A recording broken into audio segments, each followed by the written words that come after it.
Stare into a crystal ball searching for the darkest parts of the modern world, and you might find the Wagner Group staring back at you. Ever since Russia's most fearsome mercenaries first emerged from the shadows in 2014, they've become a brutal warning and a bitter lesson on where our entire global order may be headed. In the most dangerous corners of the most dangerous countries, where any atrocity can be excused in the name of profit, the Wagner Group are at their very strongest, trading an ounce of gold here or a lump of cobalt there for 100 times its weight in human blood. Around the world, the Wagner Group has been under siege since 2023, not just from international journalists or human rights organizations, but from the very same Russian government that first whispered it into existence. And ever since that time, the Wagner Group has retreated closer and closer to the land that's become its very own fortress, the Central African Republic, at the heart of the Congo Basin. But now, Russia's plan to eradicate and replace the Wagner Group has moved into its endgame, and Wagner's final stronghold is under attack. As we speak, Russian guns are pointed outward from the capital city of Bangui, and Russian guns are pointed inward as Vladimir Putin prepares to settle the issue of the mercenaries who dared to march on Moscow. Around the world, the news barely made headlines, but for analysts and organizations that have been watching the Wagner Group operate for years, it was a signal of the beginning of the end. On August the 6th, the Associated Press reported on conversations with military and elected leaders in the Central African Republic, a nation of about 5.3 million people that's long been one of the most unstable, impoverished, and underdeveloped places in the world. According to those sources from the CAR, speaking anonymously, Russian officials have reached out to the CAR's leadership and made it clear that it's time for the Wagner Group to be replaced. According to Moscow, the leadership in Bangui should prepare for the Wagner Group to be pulled out of the CAR in favor of more easily controlled paramilitaries from a growing Russian unit called the Afrika Korps. The CAR should be ready to pay in cash to solicit their services, and, as is the unspoken reality behind all requests from Moscow to its less powerful partners, Bangui should probably assume that this is less of an offer and more of a politely phrased set of instructions. The context really matters here, because as simple as that demand might sound, when it's coming from stone-faced diplomats representing an impassive Moscow, the relationship between the Central African Republic and the Wagner Group is far from a simple thing to break apart. Wagner has been operating in the CAR since long before it was a well-known actor on the geopolitical stage, first deploying 170 mercenaries to the country in 2018. Since then, the Central African Republic has grown into Wagner's largest deployment area, by far, besides Ukraine. Current estimates on the number of Wagner fighters in the CAR range from 1,500 on the low end to 2,000 or possibly even more. They're well-trained, well-equipped, and more than happy to support the man who's led the CAR since 2016, 68-year-old autocrat Faustin Archange Touadéra. In exchange for the Wagner Group's continued protection and goodwill, Touadéra has given the mercenaries basically open access to the CAR's rich reserves of natural resources, gold, diamonds, timber, and all sorts of critical minerals. Through the sale of those resources, as well as a range of other money-making ventures, the Wagner Group has been able to make itself very comfortable in the Central African Republic, with the organization's masters in Moscow always getting a cut of the action. For all practical purposes, the Wagner Group can act with impunity in the CAR, fully aware that the nation depends on their services to stay afloat, and that no outside influences have any real hope of pushing them out. The exception, of course, is the nation of Russia. And finally, in the summer of 2025, Moscow has come to remind President Touadéra who's really in charge. According to CAR officials speaking to the AP, at least one of Russia's deputy defense ministers, Yunus Bek-Yevkorov, has been pressuring the CAR to shift toward the Afrika Korps for months, and for the CAR and Moscow alike, that would be a significant change. After the Wagner Group's now former leaders launched and then aborted their 2023 mutiny, they were promptly thrown out of a window at 30,000 feet. Since that time, Moscow has been in the process of dismantling the Wagner Group where it is deployed abroad. Although the CAR is where Wagner is most firmly entrenched, the group's fighters were dispatched on similar missions across Africa and elsewhere before the mutiny, overseeing the extraction of resources and the protection of Russia-friendly regimes. After the mutiny, however, it became clear to Russia's leaders that Wagner's leash had been getting a bit too long, and one by one, Wagner detachments abroad have been disassembled and replaced with the Afrika Korps. Founded in 2023, the Afrika Korps is a paramilitary organization like Wagner, but is under direct control of Russia's Ministry of Defense, meaning that it's far less likely to go rogue in the way that Wagner did. Many Wagner fighters have agreed to become part of the Afrika Korps, sometimes in the same postings and with the same small to medium-sized units, and now the Afrika Korps is stationed in at least 4 or 5 African nations, although they may be active elsewhere as well.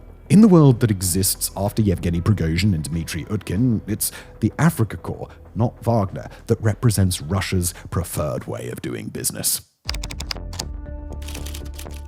After watching Moscow shift its paramilitary operations away from the Wagner Group across Africa, the idea that Russia would reach the Central African Republic had become an eventuality. But in a process that's mostly seen the Wagner Group peacefully accept the changing times, there's reason to believe that it's the Central African Republic where the mercenaries would take a stand for their own survival. Although many former Wagner fighters have gone over to the Afrika Korps after their units were dismantled, that's far from a fate that every Wagnerite can get behind. Many are opposed to joining the Afrika Korps for any number of reasons: issues with pay, equipment, or the quality of newer recruits, resentment over the increased control or accountability to Moscow, a simmering bitterness over what went down in 2023, or the loss of any number of special privileges that come with being a Wagner fighter. For troops that don't want to join the Afrika Korps or go over to other Russian paramilitary units, Chechen forces, or the formal Russian military, their chances of finding a civilian job that pays half as well as Wagner are fairly low.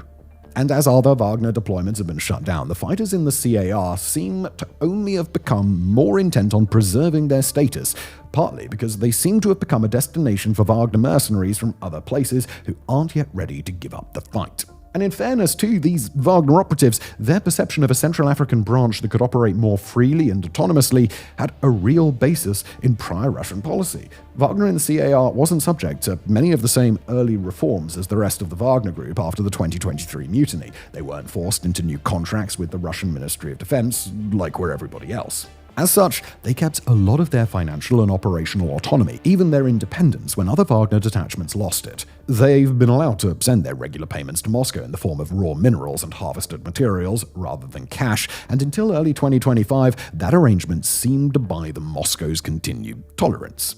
Meanwhile, Wagner's relationship with the Central African Republic isn't the same as its relationship with other host nations. After more than a half-decade of Wagner support, President Touadéra and his inner circle are all but dependent on the Russian mercenaries to maintain their grip on power. Wagner hunts down rebel factions in the anarchy of the rural provinces. It creates and disseminates convincing propaganda and intimidates attacks or even executes civilians who start causing trouble. It offers personal protection to Touadéra himself, trains his most elite units, and keeps his favored political allies safe from harm. It's enabled Touadéra's bid for a third term this year, despite mass unrest across the country from people who know how vulnerable Touadéra would be if the Wagner Group disappeared. Above all else, the Wagner Group represents roughly 2,000 well-armed, well-trained, well-coordinated troops who are loyal to the highest bidder in a nation where Touadéra is the only bidder that Wagner would ever bother to entertain. Wagner protects Touadéra from a potential popular uprising, from a potential separatist movement, from a potential military or palace coup, and because Wagner is a private entity that doesn't necessarily follow Russia's orders, they even protect Touadéra from a change of heart in the Kremlin. For him, and for an extremely paranoid, horrifically corrupt inner circle that's complicit in all manner of repression and atrocities, the arrival of the Afrika Korps means the removal of Wagner's autonomy. For the Wagner Group, Touadéra is a profitable business partner and the key to an entire nation where the mercenaries can do as they please. By contrast, Touadéra knows that when it really matters, the Afrika Korps will prove to be nothing more than Putin's enforcers. And not only that, reports from other nations that have witnessed the switch from Wagner to the Afrika Korps would seem to suggest that the Afrika Korps are just worse. When they've taken over Wagner postings elsewhere, they've shown themselves to be disinterested in engaging with local leaders, harnessing pre-existing connections or otherwise harnessing the relationships that Wagner already spent years cultivating. They've experienced considerable supply chain issues, meaning that weapons, equipment, and reinforcements are often slow to come, while many of their newer recruits are poorly trained, and many of their more veteran fighters have found their paychecks to be small, slow to arrive, or even suspended. When it comes to their duties on the ground, the Afrika Korps try to work in more of a training and support role, perhaps managing convoys and logistics in hard-hit areas, but doing very little of the frontline combat that Wagner was so happy to engage in. For the Central African Republic, where Wagner played an active and constant role in securing the Touadéra regime, the switch to the Afrika Korps isn't just a threat to business, it's a threat to stability. And worst of all, Moscow is demanding that the CAR pay for the Afrika Korps' presence in cash, whereas Wagner was more than happy to accept raw minerals and take care of the rest.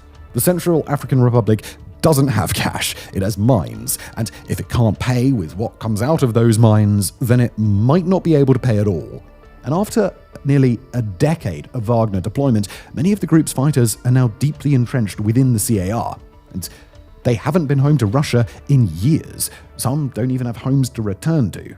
Many of them have established new, predominantly Russian communities. They've overseen the creation and expansion of Russian language and cultural centers, and a portion have started families. Some of them work in customs offices, while others have started their own local vodka and beer brands. They get statues and monuments, and last year, a military flyover to honor the one-year anniversary of Yevgeny Prigozhin's death. They've long since graduated from simple stick-ups at gold and diamond mines. They own the companies that facilitate mining, as well as the shell corporations that oversee and coordinate smuggling, and convert their resource harvest into profits. They've spent years building pro-government militias in their own image, known as Black Russians, and they now work alongside those militias every day.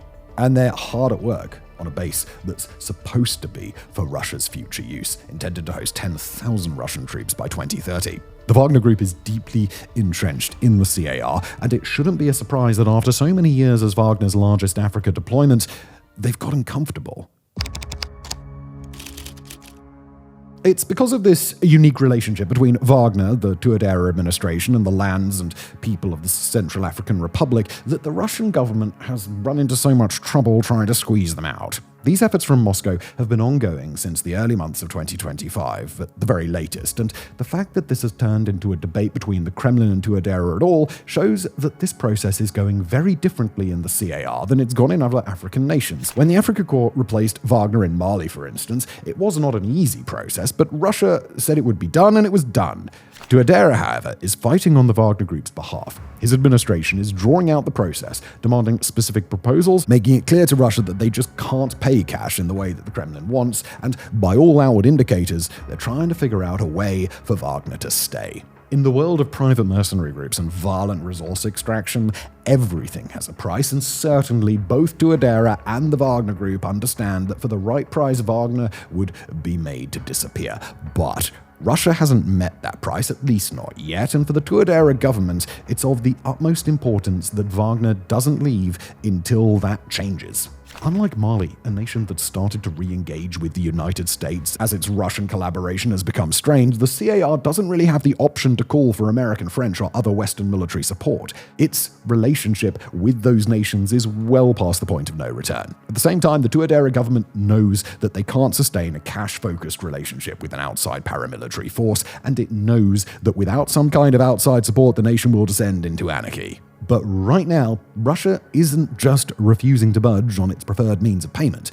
It's offering a replacement to the Wagner Group that seems to be no replacement at all. The Afrika Korps is less equipped than Wagner, less familiar with the local environment or the map of threats to the regime, less willing to go to the lengths that Wagner was so comfortable with, and less interested in making sure that Touadéra and his people survive to see tomorrow. For Mali, Libya, Burkina Faso, or any of Russia's other African partners, the switch from Wagner to the Afrika Korps was a headache at worst. For the Touadéra regime, it's an existential threat, because although the Central African Republic has become a Russian client state, that's not really quite true. It's become a Wagner client state, and unless Russia can truly replace the services Wagner provides, the CAR quite literally cannot afford to make the switch. Because of the sheer vulnerability of the Touadéra regime, the Wagner Group has all the international support it needs to try and maintain its place, despite pressure from the Kremlin. The internal incentives of the group and its individual fighters would suggest that they'd be very interested in remaining in the CAR, and more specifically, remaining members of the Wagner Group. Their control over highly valuable resources is not something that they're going to give up easily, and in fact, this back and forth with the Kremlin has already persevered long enough that it's clear that Wagner isn't getting out unless it's forced out. And so in turn, that begs the most important question of all. What is Vladimir Putin going to do about it? Well, unfortunately for him, there's really not much that Putin can do that he hasn't already done. The Kremlin has tried issuing an ultimatum to Touadéra, and that hasn't worked. It's tried pressuring, and that hasn't worked. It doesn't station many meaningful assets in the CAR that aren't beholden to Russia in some way, and the few independent entities that do exist could quickly be dealt with by Wagner if things were to get violent. Russia doesn't have the means to send a rival or bigger military force to literally get rid of the Wagner group, and they certainly couldn't get sufficient forces there if they couldn't use the nation's airports, which Wagner and its political allies control. Russia's infrastructure in Africa is designed to funnel money and resources toward Moscow, not to funnel large numbers of troops into Africa. And while in a really extreme case, Russian bombers could reach Wagner targets in the CAR under the right circumstances, that would be an incredibly inflammatory and, quite frankly, stupid step for Russia to take. Putin would be sacrificing an ally, causing a major international incident, and deliberately targeting thousands of Russians, all to make a point about who's really in charge. A more realistic option, economic sanctions, would be unlikely to inhibit the Wagner Group's operations so drastically that they'd have to come to heel. After all, they can use the CAR's financial institutions and state legitimacy, or any number of other tools, to create financial backdoors and find customers happy to accept the gold and diamonds that they provide. Russia can try to bully the Wagner Group out of the CAR, and they are trying to do that right now. But if that effort fails, then Russia will find itself trying to make a very difficult decision. Does it allow a surviving element of the Wagner Group, quiet and comfortable with the status quo but fundamentally rogue, to endure in Central Africa? Or does it take a really extreme action to extract Wagner by force and remove it from a country where its deep ties, plus the loyalty of its host government, would make it an absolute pain to deal with the hard way? It's a tough decision with no easy answer, but it's going to be fascinating to see whether Wagner can survive what might be its final battle.